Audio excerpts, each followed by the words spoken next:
We are entering a world where machines will increasingly do the work, leaving people free to pursue more creative lives, said Wired in 1995 about the internet.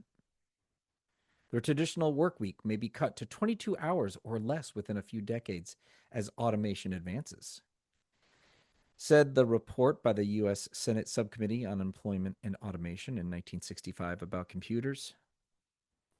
For the first time since his creation, man will be faced with his permanent problem: how to use his freedom from pressing economic cares. That was economist John Maynard Keynes in 1930 about mechanization. It doesn't take a lot of brain power to understand that I am talking about the predictions that are in the market about AI. Once again, we're facing the same promise or threat, depending on how you look at it.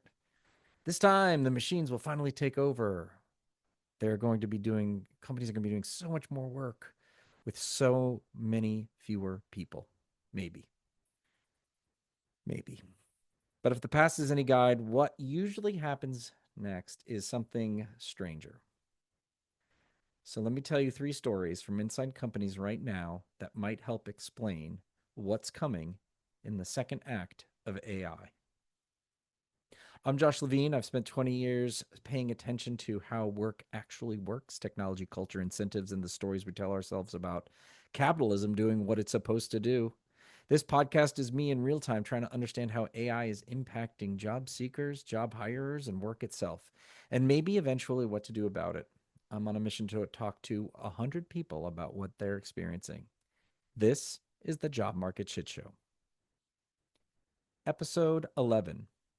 What happens when AI hits the org chart? The strange second act of automation.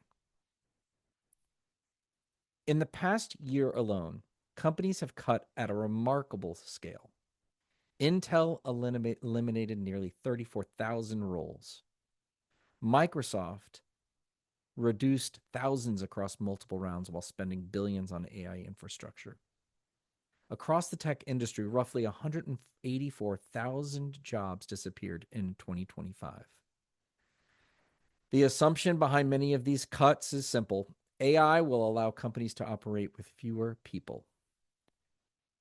Now, my guess is that a lot of these cuts aren't just driven by AI, but I think a good amount are these companies trying to get ahead of the trend. And I think they may be misguided. Because if history is any guide, the assumption that AI will take over work may not hold for long. A couple more stories from history. When ATMs arrived, everyone predicted the end of bank tellers, but because they reduced the cost of running branches by so much, banks opened many more branches. The number of tellers doubled. When spreadsheets arrived, people thought accounting departments would shrink, but instead companies started doing more analysis than ever before. So here's the pattern. The technology is introduced. Companies do more of the activity. Demand increases. New roles appear, and work reorganizes. Economists call this Jevons paradox. When a technology makes something cheaper to do, we don't take the day off. We just do a lot more of it. Evan S., a Bay Area product manager, told me that he thinks firms will continue to double down on AI and try to cut heads, but others are going to rehire people eventually. But he warns it's going to get a lot worse before it possibly gets better. When does the second act hit? I can't say for sure, but I am seeing glimmers and glimpses of what is happening once AI gets absorbed inside the organization. You may have seen this Harvard Business Review article entitled AI Doesn't Reduce Work, It Intensifies It. So the punchline, obviously, is that according to the research, the AI tools actually used by employees made the employees want to work faster, but also they took on more work, a broader scope of tasks, and extended work into more hours of the day, often without being asked to do so. This is following that pattern exactly.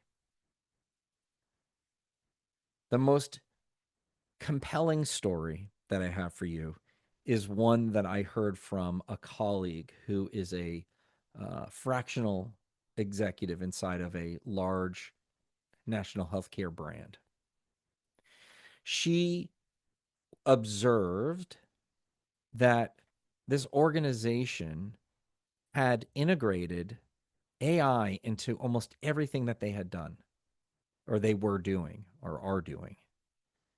And in my mind, this was the moment that everybody, all these companies are waiting for. They're talking about adoption. They're talking about how to get AI in so they can be more productive. I was eager to hear what they were doing. But she told me that, in fact, the only thing that they were doing was more of the same.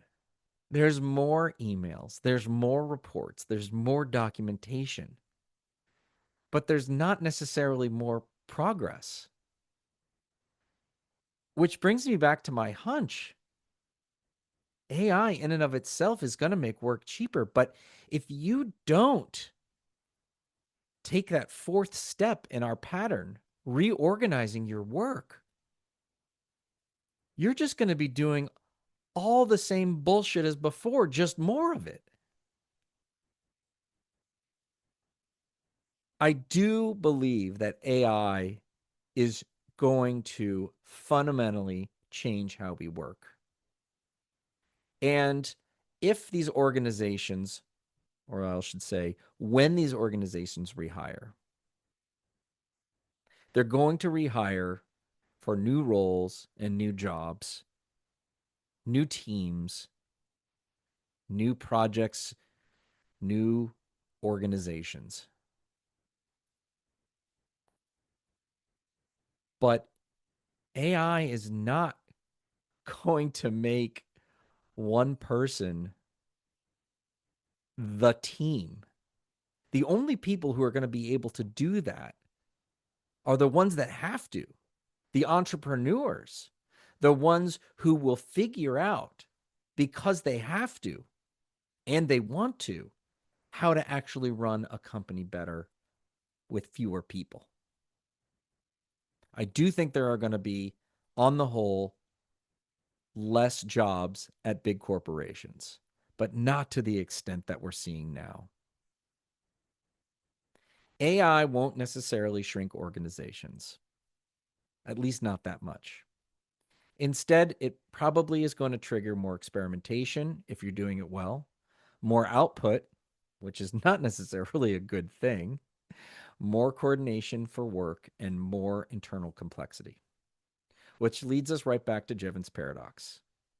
AI may make individual tasks easier, but it is up to the individuals, the managers, and the leaders to make sure that the work that we end up doing is actually moving the business forward. Otherwise, we're going to be stuck in the same place we were before, just in just with more computers doing more things, and we're not moving forward at all.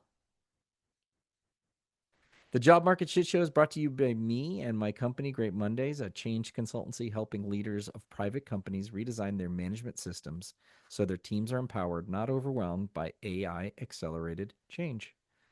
Learn more about my work at greatmondays.com. Are you swimming through the shit show? I'd love to hear from you. I'm collecting detritus and stories. Email me at stories@greatmondays.com. You can write down your story, send me that screen grab, or we can schedule a call to talk. I'd love to chat.